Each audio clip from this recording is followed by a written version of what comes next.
Good morning students, welcome back to the social science class. In our previous class we know very well we have started the discussion about the earth, our living planet. So as we started the discussion about the earth and living planet, in our previous class I know very well we were discussing about the latitudes and longitudes. So as we were discussing about the latitudes and longitudes, I said to you very clearly what exactly you mean by the latitudes. And now today we are going to discuss about the longitude and time, local time and the standard time. So as we are supposed to discuss the longitudes, in advance you know very well about this latitude and longitude. I said you very clearly these are the imaginary lines which have been drawn on the globe. So now come, let us try to understand what do you mean by longitudes. See, the imaginary lines that intersect equator at a right angle joining the north and south are called longitudes. So vertical lines. So latitudes, no, they were horizontal. Now these are the verticals.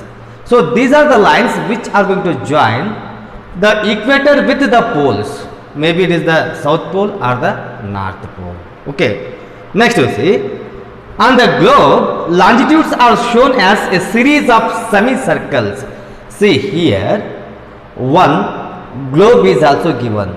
A rough sketch of globe is given. See, series of semicircles.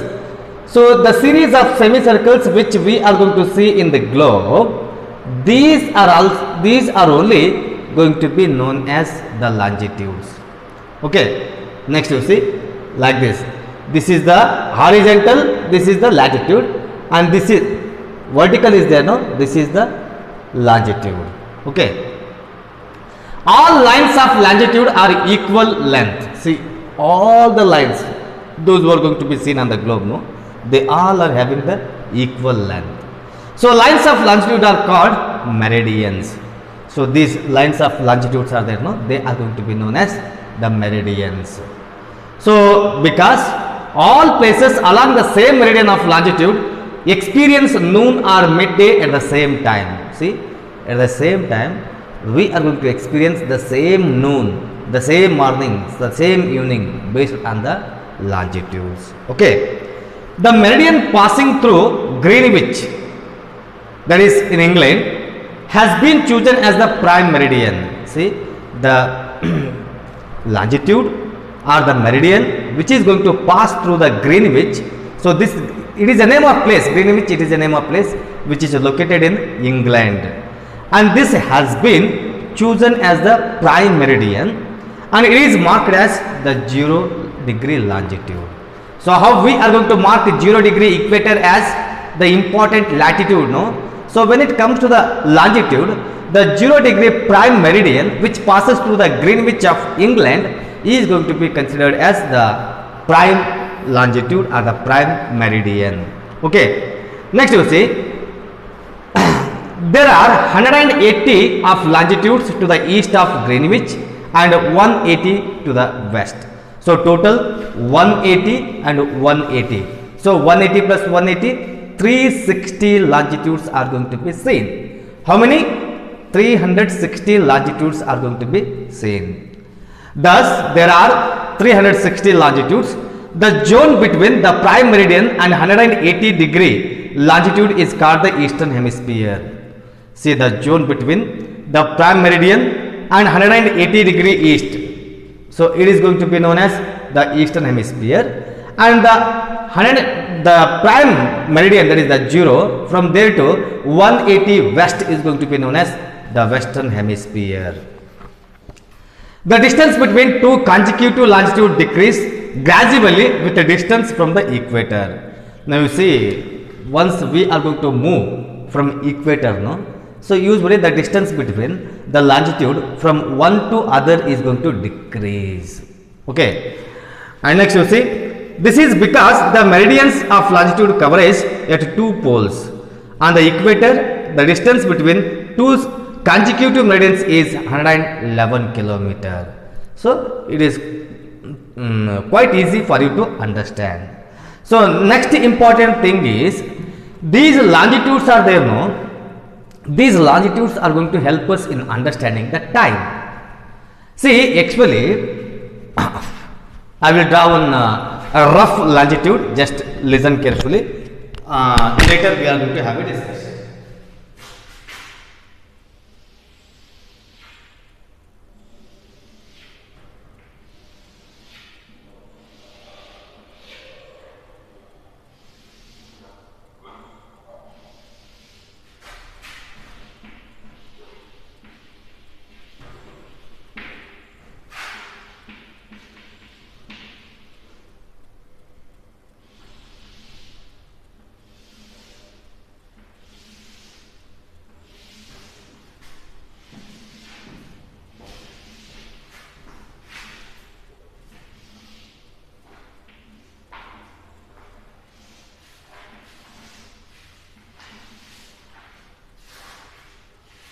Now, everyone listen carefully.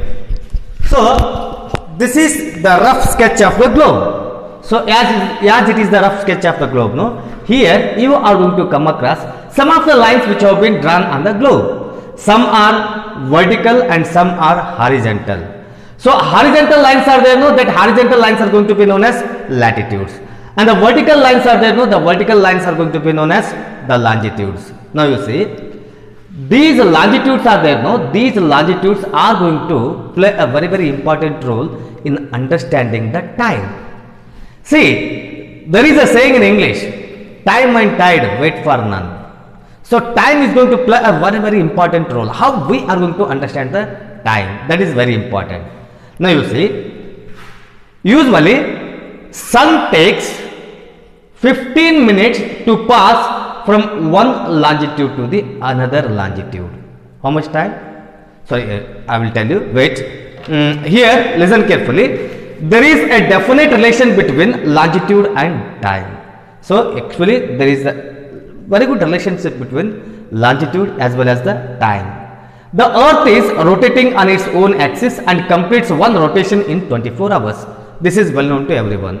Earth is having two type of movements. One is rotation and another one is revolution.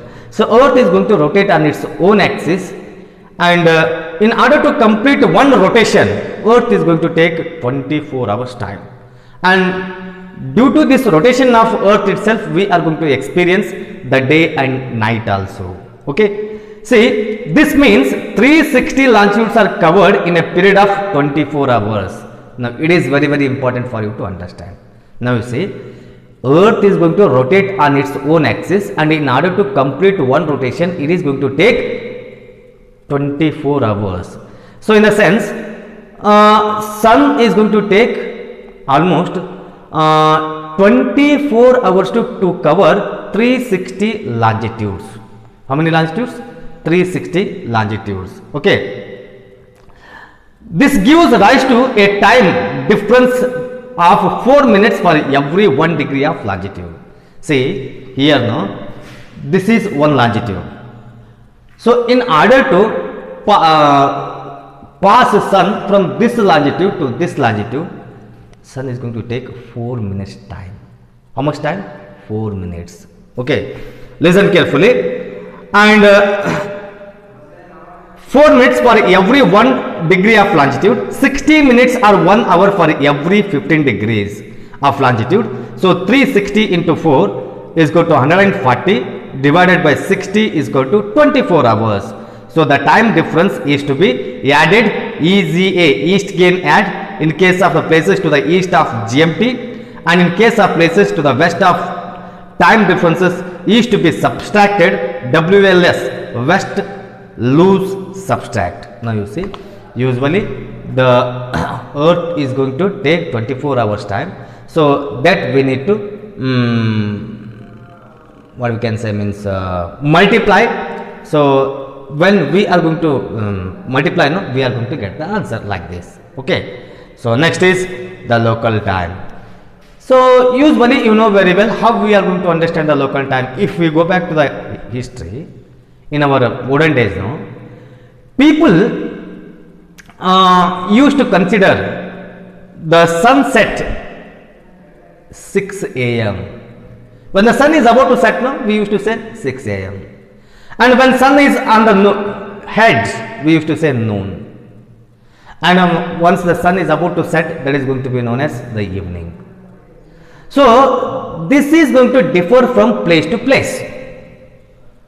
See, in some of the areas, if the sun is going to rise at 6 a.m., in some of the areas, the sun may rise at 6:20 a.m. So a lot of confusion was there. But now you see, we are following the standard time. So standard time in the sense, 82.5 degree east latitude, which passes through the Allahabad, we are considered that one as the standard time of India. Wherever we are going to follow that time only. So as we are going to follow that time, nowadays there is no confusion in time at all. So if we were unable to follow the standard time, then automatically we used to face number of difficulties. In order to overcome that only, now we are following the standard time. Okay, so next we are going to discuss the time zone and other things in our next period. So with this, we are going to wind up our class here itself. Thank you.